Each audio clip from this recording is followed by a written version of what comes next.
தம்பி real estate வழங்கும் நிலம் எதிர்கால வளம் யூடியூப் சேனலின் அன்பு வணக்கங்கள். இப்போ வந்துங்க ஈரோடு மாவட்டம் நம்பியூர் வட்டம் கெட்டிசெவியூர்லேருந்து ஒரு 4 கிலோமீட்டர் தூரத்தில் ஒரு 4 ஏக்கரா 4 செண்டுங்க 4 ஏக்கர் தோட்டம் பார்க்க வந்துருக்குறேங்க. இப்போ நீங்கள் பார்த்துட்டு இருக்கிறீங்களா, இந்த நிலக்கடலை போட்டுருக்குறாங்கல்ல, நிலக்கடலை உள்ள வாழை இதெல்லாம் போட்டுருக்குறாங்களே, இதுதான் இப்போ நான் பார்க்க வந்த தோட்டம். இங்கிருந்து உங்களுக்கு பச்சையாக தெரிகிறது முழுசுமே சேர்ந்தது தான். நான் உங்களுக்கு எல்லாமே காட்டுறேன். இப்போ நாம் இந்த காட்டுக்கு வந்து தடை வசதி பார்த்திங்கன்னாங்க ஒரு 1000 அடி தூரத்துக்கு 30 அடி மண் தடங்க. அதாவது தடம் வந்து 30 அடி மண் தடம். பாருங்கள், இந்த இடத்துல கல் தெரியுதுங்களா, அப்படியே பாருங்கள், அந்த இடத்துல ஒரு கல் தெரியும் பாருங்கள். அதுக்கு இதுக்கு பார்த்திங்கன்னா 30 அடி தடங்க. தடை வசதி வந்து காட்டை சுற்றியுமே போகுதுங்க.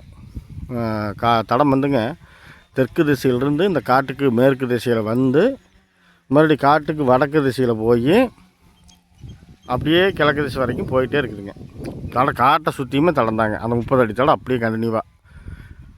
இப்போ வந்து இந்த காட்டுக்கு உண்டான வாய் மூலை பகுதியில் இருக்கிறோம். பார்த்திங்கன்னா இது வாய் மூலை கட்டாயம் இருக்குது. இது என்ன ஈசானி மூலை இழுத்த மாதிரி வந்துடுது. இப்போ நம்ம இதிலிருந்து உங்களுக்கு ஸ்டார்ட் பண்ணி காட்டுறேன். இப்போ இதிலிருந்தே நாம் வந்து போகலாம். இதிலிருந்து பார்த்திங்கன்னாங்க ஒரு 400 அடி தூரத்துக்கு ஒரே நேராக போய் மறுபடியும் வந்து வடக்கு திசையில் ஈசானி மூலை இழுத்த மாதிரி போய் இப்படி போகுதுங்க. எல்லாமே தான் நம்ம பார்க்க வந்த காடுமே பார்த்திங்கன்னாங்க பாதி வந்து கிழக்கு சருவாகவும் பாதி வந்து மேற்கு சருவாகவும் அமைஞ்சிருக்குதுங்க. 4 ஏக்கராவில் 2 ஏக்கரா வந்து ஒரு கிழக்கு சருவாகவும் மறுபடியும் வந்து மேலே இருந்து கிழக்கு திசையிலிருந்து மறுபடியும் கொஞ்சம் மேற்கு சருவாகவும் அமைஞ்சிருக்குது. இப்போ இந்த ஏரியா இப்போ நான் பார்த்துட்டு இருக்கிறதெல்லாம் பார்த்திங்கன்னா கிழக்கு சருவா அமைஞ்சிருக்குது. இப்போ தண்ணி வசதிக்கு இதெல்லாம் பாருங்கள், நிலக்கடலை போட்டு இப்போ ஆட்கள் வந்து எல்லாம் பிடுங்கிட்டு கடலக்காய் பிடுங்கிட்டு இருக்கிறாங்க. இது வந்து பார்த்திங்கன்னா நம்மளுக்கு தண்ணி சர்வீஸ்க்கு வந்து ஒரு தனி கிணறு, ஒரு தனி போர், ஒரு 7.5 HP சர்வீஸு, இப்படி எல்லா வசதியுமே அமைஞ்சிருக்குதுங்க. போர் தாங்க, போர் ரன்னிங் கண்டிஷனில் தான் இருக்குது. போரில் தண்ணி இருக்குது. நிலக்கடலையும் பார்த்திங்கன்னா நல்லா வந்து விளைச்சல் ஆயிடுச்சு. கடலக்காயெல்லாம் பிடிங்கி பொறிச்சிட்ருக்குறாங்க.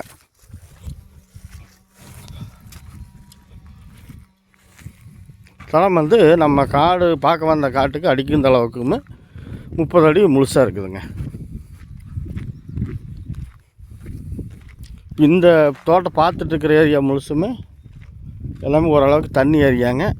தென்னை மரம்லாம் பார்க்குறீங்க. இந்த ஏரியாவில் கொஞ்சம் தண்ணி இருக்குதுங்க.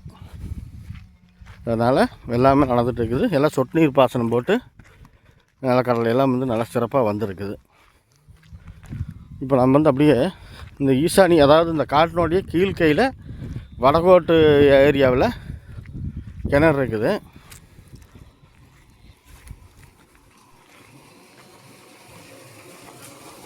பாருங்கள், கிணத்துல தண்ணி மேலேயே கிடக்குது.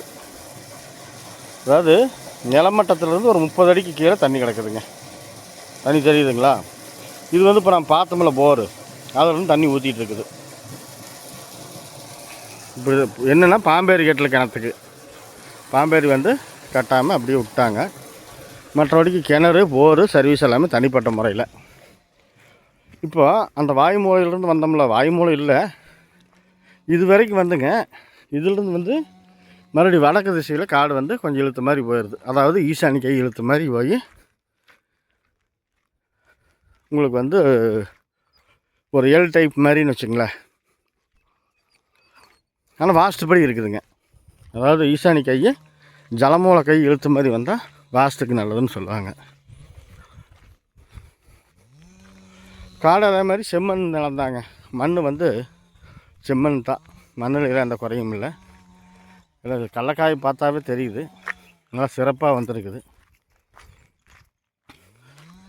இப்போ இதோடு வந்துங்க 30 அடி தடம் முடியுதுங்க. கல் எங்கே நட்டிக்கிறாங்கன்னு பாருங்கள். வேறு அது வரைக்குங்க காட்டுக்குள்ளே வரைக்கும் வருது. அதுக்குமே இங்கே இருக்குது பாருங்க கல். இங்கே கல்லை காணும். இது தாங்க இது வரைக்கும் வந்து நம்மளுக்கு 30 அடி. இதுக்கு மேலே வந்து இது கால் தடம் மாதிரி, இதுக்கு மேலே தடை வசதி இல்லைங்க. நம்மளுக்கு அந்த கடைசி எண்டு முடிவு வரைக்கும் 30 அடி தடம் வந்துடுது.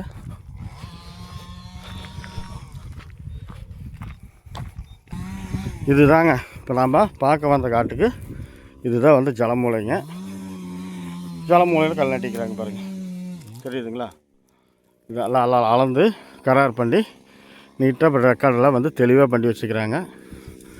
இந்த ஜலமூலை வந்து நம்மளுக்கு இழுத்த மாதிரி வருது. இங்கிருந்து வந்து ஒரு 2 ஏக்கராவுக்கு மேற்கு செருவாக வருதுன்னு வச்சுங்களேன். பாதி கிழக்கு செருவு பாதி மேற்கு செருவு அப்படி தான் அமைஞ்சிருக்குது. கிணறு வந்து சரி சென்டரில் கீழ்கையில் வடகோட்டுக்கு பொழியில் கிணறும் அமைஞ்சிருக்குது. போரும் அதே மாதிரி கீழ்கையில் தான் அமைஞ்சிருக்குது. வடகையில் இப்படி தான் வந்து பூமி அமைஞ்சிருக்குது. இதிலிருந்து இப்போ மண்ணெல்லாம் வந்துங்க நல்லா செம்மண் தான். மண் வளமெல்லாம் நல்ல வளம். அதே மாதிரி தண்ணிக்கு எதுவும் குறைபாடுகள்லாம் எதுவும் இல்லைங்க.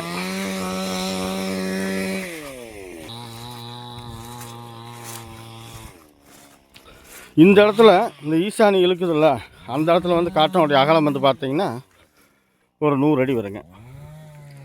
ஒரு 100 அடி அகலத்துக்கு அப்படி ஒரு நீளமாக போகுது. அது வந்து எவ்வளோ தூரத்துக்குன்னா அது ஒரு 50 அடிக்கு தாங்க அந்த வாலாட்டு இழுக்கிறது. மறுபடியும் இங்கே வந்து அப்படியே அகலமாகிக்குதுங்க. பார்த்தீங்களா? இதிலிருந்து ஃபுல்லாக அகலமாகிக்குது. பார்த்துக்குங்க. காடு வந்து நல்லா ஒரு சிறப்பாக வந்து பைப் லைன்லாம் போட்டு விட்டு ஒரு சிறப்பான காடாக பண்ணியிருக்கிறாங்க.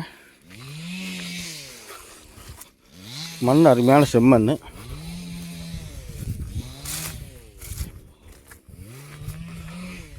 ஏன்னா இப்போ இந்த சீசன் பார்த்திங்கன்னா ட்ரை சீசனுங்க. ட்ரை சீசன்லேயே வந்து வெள்ளாமை நல்லா இருக்குது. கடலக்காயெல்லாம் வந்து அருமையாக வந்துருக்குது. கிணத்துலேயும் தண்ணி இருக்குது, போர்லேயும் தண்ணி இருக்குது. அதனால் வந்து தண்ணிக்கு பிரச்சனை இல்லை.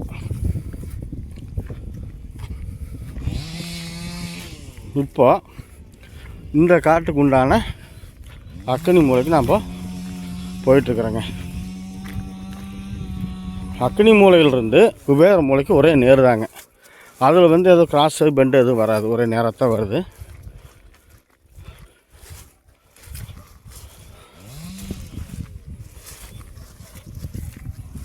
உங்களுக்கு வாய் மூளை மட்டும் கட்டாகிற மாதிரி வருங்க. ஏன்னா ஈஸியாக நீ மூளை இழுத்த மாதிரி வர்றதுனால வாய் மூளை கட்டாகி வர மாதிரி வரும். இதுதாங்க இந்த காட்டுக்கு உண்டான அக்னி மூலைங்க. எல்லாம் கல் நட்டி இருக்குது. இதிலிருந்து பார்த்தீங்கன்னாங்க குபேர மூலைக்கு ஒரே நேர் தாங்க, எந்த கிராஸும் வராது. பாருங்கள், இங்கேருந்து பாருங்கள் காடு தெளிவாக இருக்குது. எல்லாமே நிலக்கடலை தான் போட்டுக்கிறாங்க. ஊடு பயிராக வந்து வாழை போட்டு விட்டுக்கிறாங்க. இல்லை வாழை போட்டு விட்டுக்கிறாங்க, ஊடு பயிரை நிலக்கடலை போட்டுக்கிறாங்கன்னு கூட வச்சுக்கலாம். எப்படி வேணாலும் வச்சுக்கலாம். வாழை வந்து வருஷத்து பயிர், நிலக்கடலை 3 மாதத்து பயிர். நிலக்கடலை விளைச்சலுக்கு வந்துடுச்சு, புழுங்கிட்டு இருக்கிறாங்க. வாழை வந்து 1 வருஷம் ஆகும். இப்படி காடு முழுசுமே ஒரு சிறப்பான வெள்ளாமை காடு தான். இப்போ இந்த காட்டுக்கு சேர்ந்த மாதிரி தெற்கு திசையில் பார்த்துட்ருக்குறோம். தெற்கு திசையிலையும் பாருங்கள், முழுசுமே வந்து இந்த புகையிலை போட்டிருக்கிறாங்க. தளன்னு இருக்குது. இந்த ஏரியா வந்து கொஞ்சம் தண்ணி ஏரியாங்க. தண்ணி இருக்கிறதுனால தான் இவங்கெல்லாம் கொஞ்சம் வெள்ளாமை பண்ணிகிட்டு இருக்கிறாங்க.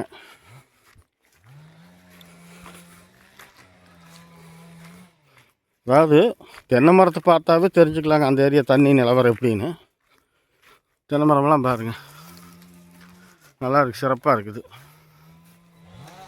புவியில் பாருங்கள் எப்படி தளன்னு தகன்னு இருக்குது பாருங்கள். தண்ணி இல்லாமல் இப்படிலாம் போய் இருக்காதுங்க. அதனால் தண்ணி இருக்குது.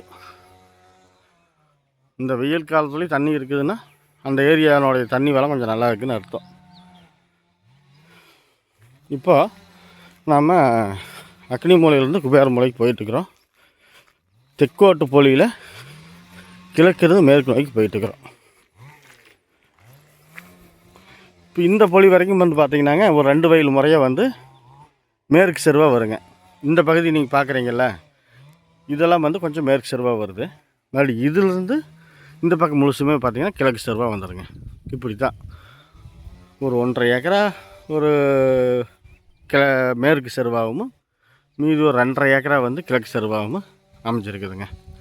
இதில் என்னென்னா தென்னை மரம் வந்து பார்த்திங்கன்னா ஒரு 2 மரம் தான் இருக்குங்க. மீதி தென்னை மரம் இல்லை. ஒரு பனை மரம் வந்து ஒரு 3-4 மரமாட்டம் இருக்குது, 4-5 மரமாட்டம் இருக்குது பனை மரம். தென்னை மரம் வந்து ஒரு 2 மரம் தான் இருக்குது. ஏதோ நீங்கள் காடு பார்க்குறது வந்தீங்கன்னா காட்டுக்கார இளநீ இது போட்டு கொடுக்கலான்னு வச்சுட்டு போராட்டம் தெரியுது. இந்த ஒரு மரங்க, இந்த மரம் வந்து நான் பார்க்க வந்த காட்டுக்குள்ளே தான் இருக்குது. நல்லா காய் போட இருக்குது.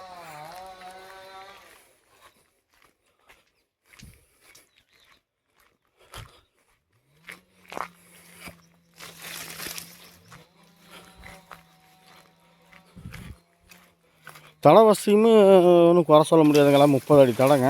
காடுமே நல்லா இருக்குது, பெருசாக குறையில. காட்டுக்கு நடுவில் வந்து ஒரு சின்னதாக ஒரு ஓடை, இந்த மழையெல்லாம் மேய்ஞ்சால் இந்த தண்ணி கழிவு தண்ணி போகிற மாதிரி ஒரு சின்னதாக ஒரு ஓடை. அது பட்டா காட்டுக்குள்ளே தான் வருது, ஒன்றும் பிரச்சனை இல்லை. நம்ம கம்பி வேலி போட்டுக்கலாங்க. இது வாய்க்கால் இருந்தால் தான், எல்பிபி வாய்க்கால் இருந்தால் தான் போட முடியாது, ஓடைக்கெலாம் போட்டுக்கலாம். இதெல்லாம் வந்து பார்த்திங்கன்னா நம்மளுக்கு கிழக்கு செருவாக வருது. இது பக்கத்தில் அந்த பொவியில காட்டுக்கு இந்த நான் பார்க்க வந்த காட்டுக்கு தெற்கு திசையில் இருக்கிற காடு. பொவியிலெல்லாம் மருங்களை பொறிச்சு பிடிங்கி போல் பதப்படுத்தி வைக்கிறாங்க. அப்போ தான் காரை சுடுற நேர் மண் பாருங்க. இது பக்கத்து காட்டு மண் உழவு போட்டு விட்டுக்கிறாங்க. எப்படி இருக்குன்னு பாருங்கள். அதே மாதிரி இந்த ஏரியாவில் அங்கங்கே அவங்கவுங்க தோட்டத்தில் எல்லாம் குடியிருப்பு பகுதி, அங்கங்கே வீடு. வந்து இந்த கெட்டிச்செவியூர்லேருந்து ஒரு 4 கிலோமீட்டர் தூரத்தில் தாங்க இருக்குது. குன்னத்தூர்லேருந்து கோபிச்செட்டிப்பாளையம் போகிற வழியில் கெட்டிச்செவியூர் இருக்குதுங்களா, அந்த கெட்டிச்செவியூர்லேருந்து ஒரு 4 கிலோமீட்டர் தூரத்தில் தான் அந்த தோட்டம் அமைஞ்சிருக்குது. விலை வந்து பார்த்திங்கன்னாங்க ஒரு ஏக்கர் வந்து 60 லட்ச ரூபா சொல்கிறாங்க. எவ்வளோ சொல்கிறாங்க? ஒரு ஏக்கர் 60 லட்ச ரூபா சொல்கிறாங்க. அதுலேருந்து நெகோசியபிள் தான், குறைச்சி பேசுறதுக்கு வாய்ப்பு இருக்குது. ஏன்னா தனி தோட்டம், தனி கிணறு, தனி போர், தனி சர்வீஸு. காடு நல்லா இருக்குது, தடை வசதி நல்லா இருக்குது. ஒரு ஆட்களில் வந்து நிலக்கடலை பிடிங்கிட்டு இருக்கிறாங்க.